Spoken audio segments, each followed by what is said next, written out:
नमस्कार दोस्तों। Stock market में बिना प्लानिंग के पैसे लगा देना एकदम लॉटरी खेलने जैसा होता है। ज़्यादातर नए इन्वेस्टर्स यही गलती करते हैं अपने बिगिनर लेवल पे। आज हम सबसे कॉमन 5 मिस्टेक्स जानने वाले हैं जो कि नए इन्वेस्टर्स अक्सर करते हैं, और उन्हीं 5 गलतियों को किस तरह से हम सुधार सकते हैं उसके बारे में भी बात करेंगे। जिसमें से सबसे पहली और कॉमन मिस्टेक है बिना रिसर्च के किसी भी स्टॉक में पैसे लगा देना। हम किसी भी स्टॉक के बारे में सोशल मीडिया या अपने दोस्तों से जब उस स्टॉक के बारे में सुनते हैं तो हमको लगता है कि यह स्टॉक काफ़ी डिमांड में है, और हम लोग बिना सोचे समझे उस स्टॉक में पैसे लगा देते हैं। तो ये करना स्टॉक मार्केट में बिल्कुल गलत तरीका है इन्वेस्टिंग का। आप पहले उस स्टॉक के बारे में खुद रिसर्च करो, कंपनी के फंडामेंटल्स समझो, कंपनी के बिजनेस मॉडल को समझो, उसके प्रॉफिट हिस्ट्री, लॉस हिस्ट्री, इन सभी चीज़ों की अच्छे से डीप जानकारी लो, तब जाके आप कहीं उस कंपनी के स्टॉक्स में इन्वेस्ट करो। वॉरेन बफेट भी यही कहते हैं कि never invest in a business you can't understand. मतलब जब तक आप उस बिज़नेस को अच्छे से समझ नहीं लेते तब तक उस बिज़नेस में इन्वेस्ट करना टोटल गलत है।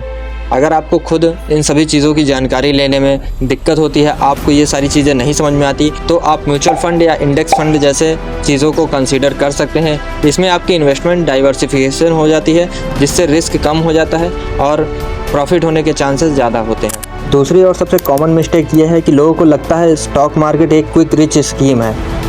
कई नए इन्वेस्टर्स यही सोच के स्टॉक मार्केट में कदम रखते हैं कि उनका पैसा जल्दी से जल्दी इसमें डबल या ट्रिपल हो सकता है।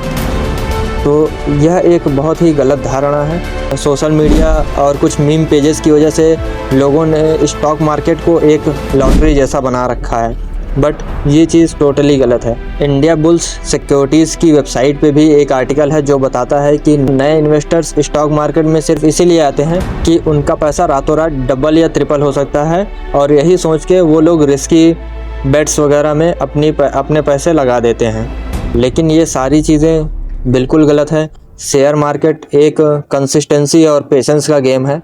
आप इसमें कंसिस्टेंसी, लॉन्ग टर्म और पेशेंस मेंटेन करके रखेंगे तब जाके कहीं आपको इसमें अच्छे खासे रिटर्न्स देखने को मिल सकते हैं। और अगर आप इसको शॉर्ट टर्म में क्विक रिच स्कीम के जैसा समझेंगे तो 100% श्योर है कि आपके पैसे डूबने के चांसेस बहुत ज़्यादा हो जाएंगे। स्टॉक मार्केट में इमोशंस जैसे कि डर, लालच, इन सभी चीज़ों के आधार पे इन्वेस्टिंग करना बहुत ही खतरनाक साबित होता है। जैसे कि मार्केट में होता है कि अगर कोई स्टॉक काफ़ी तेज़ी से नीचे गिर रहा है तो उस न्यूज़ को सुन के सभी लोग उस स्टॉक को सेल करने लगते हैं, और जब लोग सुनते हैं कि कोई स्टॉक का प्राइस बढ़ रहा है तो उसमें लोग लालच में आके उस स्टॉक को ख़रीदने लगते हैं। बट ये सारी चीज़ें और इतना फास्ट मूवमेंट शॉर्ट टर्म में ही देखने को मिलता है।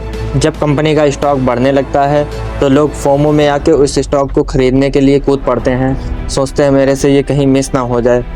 तो ये सारी चीज़ों को अवॉइड करना है। आप अपने इमोशंस के बेस पे कभी भी किसी भी स्टॉक में इन्वेस्ट ना करें। आप अपनी इन्वेस्टमेंट को पहले ही डिसाइड कर लें कि मैं इस प्राइस पॉइंट पे ख़रीद रहा हूँ तो इतने पे मैं इसको सेल कर दूँगा अगर ये डाउन आता है, और अगर ये टारगेट देता है तो मैं इस प्राइस पॉइंट तक इसको अपना टारगेट लेके चलूँगा।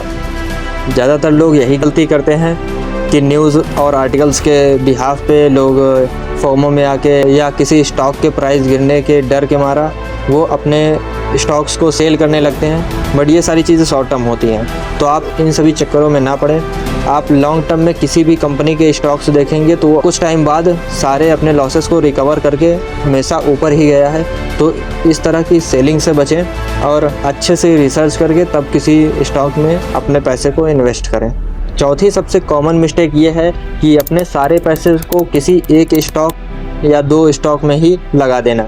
जैसे कि 2 स्टॉक्स का एग्जांपल लेते हैं, रिलायंस और आईटीसी। अगर आपने रिलायंस के स्टॉक्स में पैसे लगाए हैं, आईटीसी के स्टॉक्स में पैसे लगाए हैं, बट दोनों का सेक्टर सेम है। अगर आईटी सेक्टर्स गिरता है तो रिलायंस के भी शेयर्स गिरेंगे, आईटीसी के भी गिरेंगे, तो आप दोनों साइड से लॉस में जाएंगे। तो इसलिए कभी भी इन्वेस्टमेंट करें तो हमेशा अलग अलग सेक्टर्स के अलग अलग स्टॉक्स में करें। कभी भी अपने पैसे को किसी एक सेक्टर या किसी 1-2 स्टॉक्स में ना इन्वेस्ट करें। हमेशा अपने पैसे को डाइवर्सिफाई करें और अलग अलग जगह इन्वेस्ट करें। 5वीं और सबसे बड़ी गलती बिना प्लान के ट्रेडिंग और ओवर ट्रेडिंग, ये दोनों गलतियां सबसे कॉमन और सबसे ज़्यादा नुकसान कराने वाली होती हैं, क्योंकि आप इसमें कम समय में बहुत ज़्यादा ट्रेड्स ले लेते हैं जो कि ओवर ट्रेडिंग कहलाता है, और इससे आपका ब्रोकरेज चार्ज भी काफ़ी बढ़ता है। और ये इस तरह की ट्रेडिंग ज़्यादातर इमोशनली होती है, जैसा कि इसके पहले वाले पॉइंट में मैंने आपको बताया है कि इमोशनली ट्रेडिंग नहीं करनी है बिल्कुल भी। तो ये भी एक बहुत बड़ी मिस्टेक है जो कि ओवर ट्रेडिंग करते समय आप करते हैं। तो इस तरह की ट्रेडिंग से बचें, हमेशा एक प्रॉपर प्लान बना के ट्रेडिंग या इन्वेस्टिंग करने बैठें, स्टॉप लॉस और एग्जिट प्लान करके रखें और अपनी स्ट्रेटजी को काफ़ी अच्छे से प्रैक्टिस करें, फिर उसको जाके अपने रियल अकाउंट्स में ट्राई करें। और ओवर ट्रेडिंग से बचें, क्योंकि इसमें आपका ब्रोकरेज चार्ज हमेशा बहुत ज़्यादा लगता है।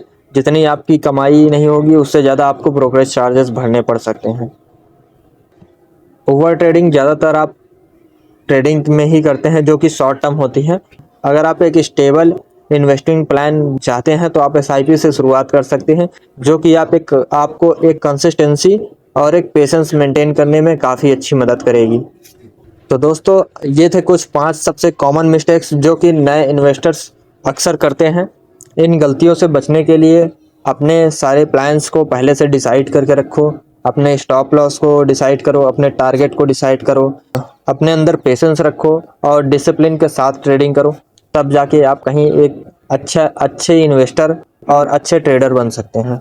अगर आपको यह वीडियो यूज़फुल लगी हो तो लाइक करो, सब्सक्राइब करो और कमेंट बॉक्स में बताओ कि आप कौन सी गलती ज़्यादा करते हो। अगर इसके अलावा किसी भी टॉपिक पे आपको दिक्कत हो रही है तो कमेंट बॉक्स में बताएं, मैं उस पर भी वीडियो बनाने की पूरी कोशिश करूँगा।